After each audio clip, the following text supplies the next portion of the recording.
اعوذ باللہ من الشیطان الرجیم۔ قرآن پاک کا پارہ نمبر 9، سورت کا نام سورۃ الاعراف،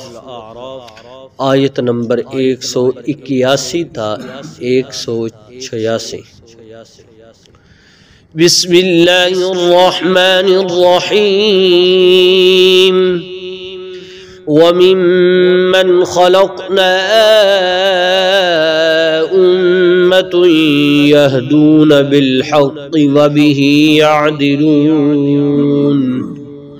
وَالَّذِينَ كَذَّبُوا بِآيَاتِنَا سَنَسْتَدْرِجُهُم مِّنْ حَيْثُ لَا يَعْلَمُونَ وَأُمْلِي لَهُمْ إِنَّ كَيْدِي مَتِينٌ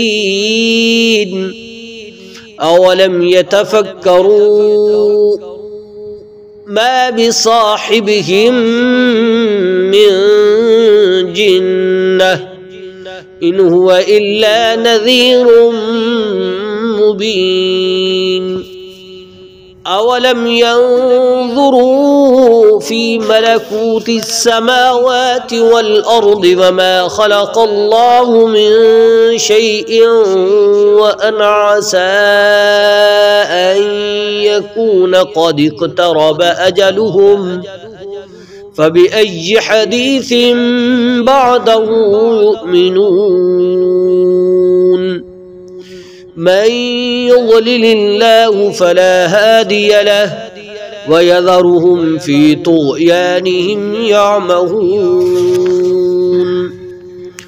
اور ہماری مخلوق میں ایک جماعت ایسی بھی ہے جو لوگوں کو حق کا راستہ دکھاتی ہے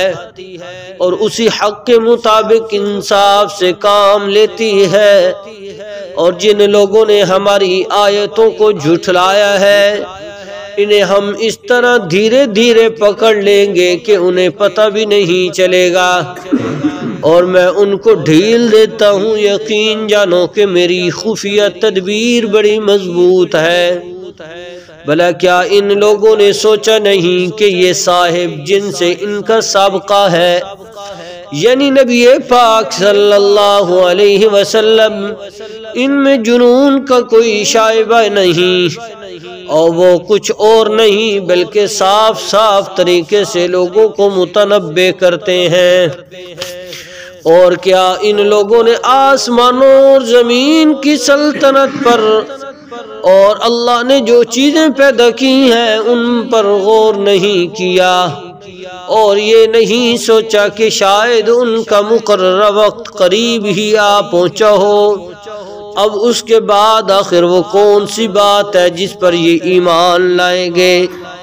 جس کو اللہ گمراہ کر دے اس کو کوئی ہدایت نہیں دے سکتا، اور ایسے لوگوں کو اللہ بے یار و مددگار چھوڑ دیتا ہے کہ وہ اپنی سرکشی میں بھٹکتے پھریں۔ صدق اللہ العظیم۔ گزشتہ آیات میں اللہ تعالیٰ نے ان جو جانوروں سے بھی بدتر ہیں ان کا ذکر فرمایا، اور آج کی ان آیات میں اللہ تعالیٰ نے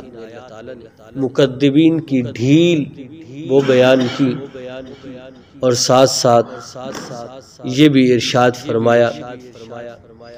کہ جس کو اللہ تعالیٰ گمراہ کر دے اسے کوئی ہدایت نہیں دے سکتا۔ معاملہ یہ تھا، مکذبین کو جو ڈھیل دی گئی وہ اس بات پر ڈھیل تھی کہ اللہ تعالیٰ ابھی موقع دیتے ہیں انسان کو کہ اب تو گناہ سے باز آ جا، اب تو شرک سے باز آ جا، اب بری روش سے باز آ جا، ایک دن تو ہمارے پاس بھی تو نے آنا ہے۔ اللہ تعالیٰ کی طرف سے ڈھیل کا مل جانا اور دولت کی فراوانی کا ہو جانا، یہ نہ سمجھا جائے کہ یہ اللہ مجھ سے راضی ہے۔ اللہ تعالیٰ نے ڈھیل دی ہے، ڈھیل، تاکہ یہ لوگ آسانی کے ساتھ یہ واپس اپنے ہی طور پر آ جائے، تو یہ ان کے لیے فائدہ ہے۔ باز آ جانا چاہیے، باز آ ہر آنچ ہستی باز آ، ہر صورت میں باز آنا چاہیے، کیونکہ اللہ کی رسی، اللہ نے اپنی رسی کو ڈھیل دی ہوئی ہے، جب اللہ تعالیٰ کھینچیں گے تو پھر نقصان ہو جائے گا۔ جس طرح شکاری وہ کنڈی لگاتا ہے، پانی کے اندر ڈالتا ہے، اور مچھلی اس کو لے کر وہ بوٹی جو لگی ہوتی ہے اس پہ وہ اس کو کھاتی ہے، اور وہ سمجھ جاتا ہے شکار کرنے والا کہ اب اس کے گلے میں وہ پھنس گئی ہے، اب اس کو کھینچ لیا جائے۔ تو یہ نہ ہو کہ اللہ جو ڈھیل دے رہے ہیں اس سے ہم ناجائز فائدہ نہ اٹھائے۔ یہ میرے اور آپ کے لیے بھی اس میں سبق ہے، ہم اللہ کی رزق کو ڈھیلی سمجھ کر ناجائز فائدہ اٹھانے کے بجائے جائز فائدے اٹھائیں، تاکہ اللہ تعالی ہمارے اعمال میں قوت عطا فرمائے۔ تو دوسرے نمبر پر یہ موضوع بیان ہوا ہے کہ مشرکین مکہ نبی کریم علیہ الصلوۃ والسلام کو معاذ اللہ ثم معاذ اللہ ثم معاذ اللہ جادوگر کہتے ہیں، مجنون کہتے تھے، بھئی اس پر سحر ہو گیا ہے، جادو ہو گیا ہے، یہ جو ہمیں بتلاتا ہے کہ لات کچھ نہیں کر سکتا، منات کچھ نہیں کر سکتا، حبل کچھ نہیں کر سکتا، یہ جو ہم نے طرح طرح کے بت گھڑ رکھے ہیں یہ کوئی نفع اور نقصان پہنچاتے نہیں ہیں، یہ کہتا ہے۔ یہ اصل میں اس طرح کی باتیں پہلے کسی نے نہیں کی، یہی کہہ رہا معاذ اللہ ثم معاذ اللہ اس کو جادو ہو گیا ہے، یہ مجنون ہو گیا۔ اللہ تعالیٰ نے اس کا جواب دیا، فرمایا نہیں، ما بصاحبہم من جنہ، کوئی اس کو جن لائق نہیں ہوئے، اور یہ اس کو کوئی جنون نہیں ہوا، اور یاد رکھیں یہ اس پر کوئی جادو نہیں ہوا، یہ تو آپ کی ہدایت کے لیے، آپ کی بھلائی کے لیے، آپ کو شرک سے باز رکھنے کے لیے اللہ کی طرف جھکنے کی دعوت دیتا ہے، میں اس کی طرف رجوع کریں۔ اور یاد رکھیں جو اس طرح کی باتیں کرتا ہے وہ حقیقی طور پہ گمراہ ہے، اور جس شخص کو گمراہ اللہ کی ذات کر دے اسے کوئی ہدایت نہیں دے سکتا۔ یہی بیان ہوا ان آیات میں، دیکھیے آیات کا ترجمہ فرمایا وَمِمَّنْ خَلَقْنَا أُمَّةٌ يَهْدُونَ بِالْحَقِّ وَبِهِ يَعْدِلُونَ،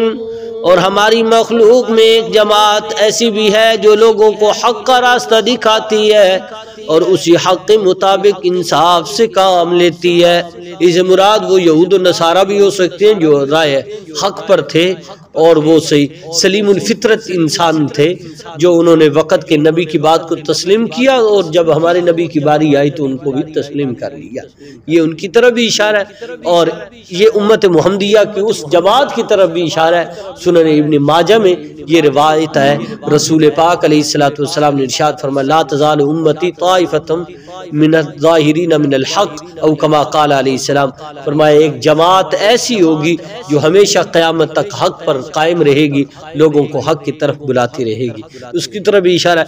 فرمایا والذین کذبوا بآیاتنا سنستدرجهم من حیث لا یعلمون،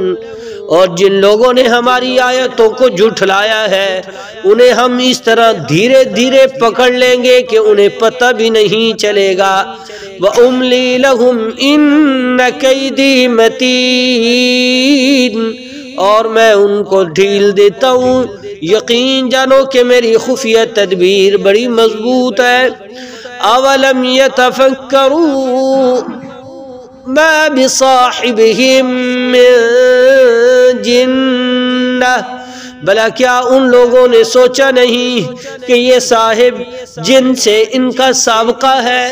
یعنی نبی پاک علیہ السلام، ان میں جنون کا کوئی شائبہ نہیں ہے۔ ان هو الا نذیر مبین، وہ کچھ اور نہیں بلکہ صاف صاف طریقے سے لوگوں کو متنبہ کرنے والے ہیں۔ اولم ينظروا في ملكوت السماوات والارض وما خلق الله من شيء وان عسى ان يكون قد اقترب اجلهم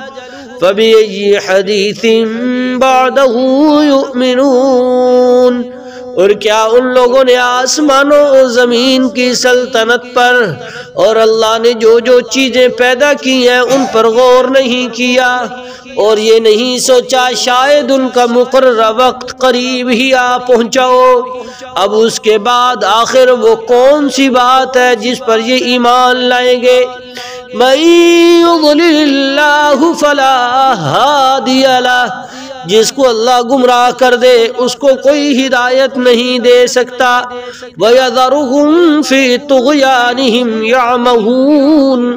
اور ایسے لوگوں کو اللہ بے یار و مددگار چھوڑ دیتا ہے کہ وہ اپنی سرکشی میں بھٹکتے پھریں۔ اب دعا فرمائے اللہ کریم کی ذات مجھے اور آپ کو ان آیات پہ پورا عمل کرنے کی توفیق عطا فرمائے۔